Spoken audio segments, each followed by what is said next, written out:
bibili muna ako ng inumin. Mia, sama ako sa'yo.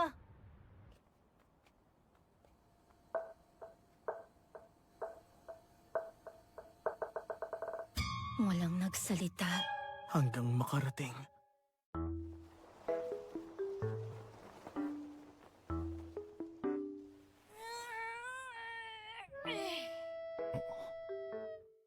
Uy, Yota. Ano kaya kapag bumalik yung dalawang yun dito sa classroom, tapos biglang wala silang madadatnan? Magugulat kaya sila? Gawin natin? Ang lamig. Ang init. Ikaw pala, Kenta. Musta na? Ano, ayos ba yung exam questions na bigay ko? Senior pala.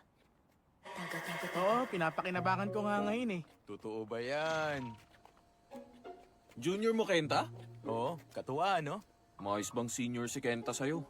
Akala mo lang matinuyang senior mo pero pasaway din yan. Pinagsasasabi mo dyan, ha? O sige. Bye-bye. Tapos na kayo mag-usap? Nandiyan ka pala. Hindi mo naman kailangang umiwas o magtago pag may ibang tao. Hindi. Hindi ako umiiwas. Di ko kasi kilala yung mga senior kaya... Natatakot ka? Medyo. Nahihiya sa di kilala.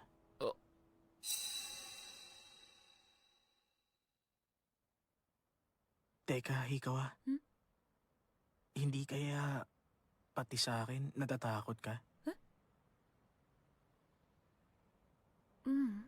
Hindi na ngayon. Di ako takot sa'yo.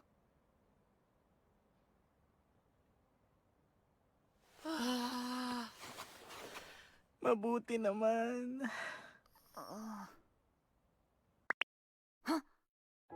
Oo nga no. Tao rin si Mia na tulad ko. Nasasaktan din siya at nag-iisip ng kung ano-ano. Ang obvious ng bagay na yun pero... Paano ko ba tinatrato si Mia simula dati? Alam mo, Mia, Hala, anong gagawin ko? Di ko siya matingnan. Ha?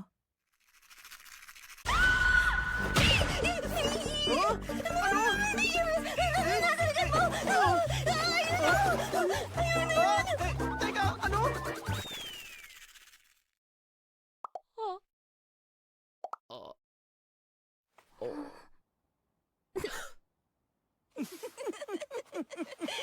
Hindi ko kinaya. Grabe ka mataranta. Gusto naman. Sorry na. Ayoko naman siyang pwersahin para lang maging malapit sa kanya. Gusto ko siyang kilalanin. Maging mabuting kaibigan niya. Pangitiin siya. Sapat na sa akin yun. Yun lang naman ang gusto ko. Yun lang, kaso... Bakit? Ang tagal nilang bumalik. Parang ang tagal naman nilang bumili. Gusto ba talaga nilang mag-aral? Malapit ang exam, no? Nagsalita yung mahilig mag-aral. Nang babara ka, ah. May tanong pala ako, Yota. Meron ka bang nagugustuhan ngayon? Ba't bigla naman yata? Kasi wala ako nababalitaan tungkol sa love life mo. Gusto ko tuloy malaman.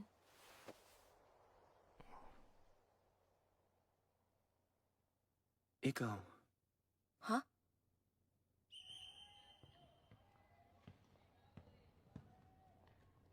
Si Koyun. Ha? Si Hayato, Daichi, Ginchan, Papa, Mama, Haruto, Sakura. Hoy, hoy, hoy, hoy! Isama mo na rin si Minato dyan!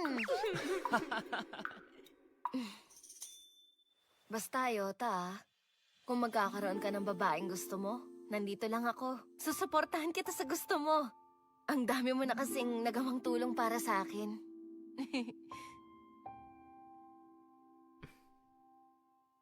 Maasahan ka talaga? Hey! Ay, nakabalik na sila. Ala, wala sila? Nandito pa yung gamit nila. Baka naman nag-CR lang. Di bale, babalik din naman yung mga yon. Tama ka.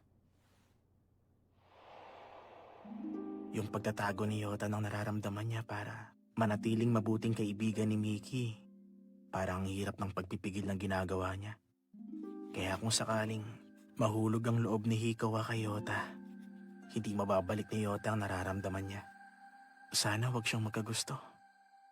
Yun ang naiisip ko pero hindi mapipigilan ng rason kung may nararamdaman na ang isang tao. Ay, sana talaga di ko na lang napansin. Pakaramdam ko pa naman unti-unti na siya nag-o-open sa akin. Hindi ko pwedeng pilitin na malaman. Uy, Amamiya. Para sa'yo. Dalawa na lang kasi to eh, habang wala pa sila. Salamat. Ay, ayoko talaga nito. Tapos kami wala? Ang daya! Nandyan kayo?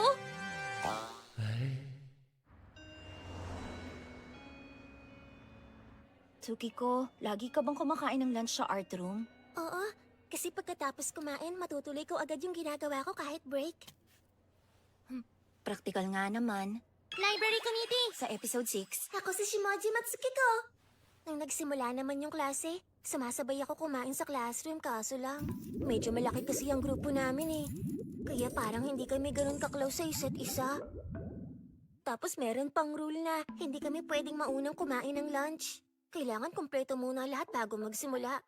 Kaya naisip ko, teka, parang hindi naman ganito pagka-close mo yung tao, di ba? Kaya unti-unti akong umiwas at dumistansya sa kanilang lahat. Pero hindi naman masama loob ko sa kanila o ano. Minsan nga sumasama ako sa iba sa kanila. Hala! Dahil sa sinabi ko siguro ang sama na ng tingin niya sa akin. gets ko yun. Naiintindihan ko yun. Ang weird sa pakiramdam. Empathy. Ano, okay ka lang ba? Ako kasi, hindi rin magaling makisama sa mga grupo. Ang totoo halata ko naman. Sayang talaga. Kung alam ko lang, sana pala dati pa kita kinausap ko, Yuki. Ay, strawberry yung baon ko. Gusto mo rin ba, Yuki? Ha? Sigurado ka? Guys, di ba kayo nagka-crave ng curry? Ha? Ikaw, nagka-crave ng curry? Lagi naman. Ay, tinanggap mo na lang? Nice! Balita ako kasi merong sikat na curry place na nagbukas dun sa bagong mall. Punto tayo pwede. Sige. Kaso magta-trend tayo palayo sa inyo. Okay lang ba? Okay lang sa akin. Sa akin din. Hindi ka kakain sa bahay nyo? Ko, yun naman. Lagi mo inaalala yun. Okay lang yun. Lagi? Ayos! Punta na tayo! Tara! Wow! Yota, diyan ka pala humahawak? Ha? Ang saya naman. Masaya to? Ako nga hindi na kailangang humawak. Core! Strength! Bakit competitive bigla? Ang bigat mo. Core strength ka dyan. Di pa rin ako humawak kaya panalo ko. Anong panalo dyan?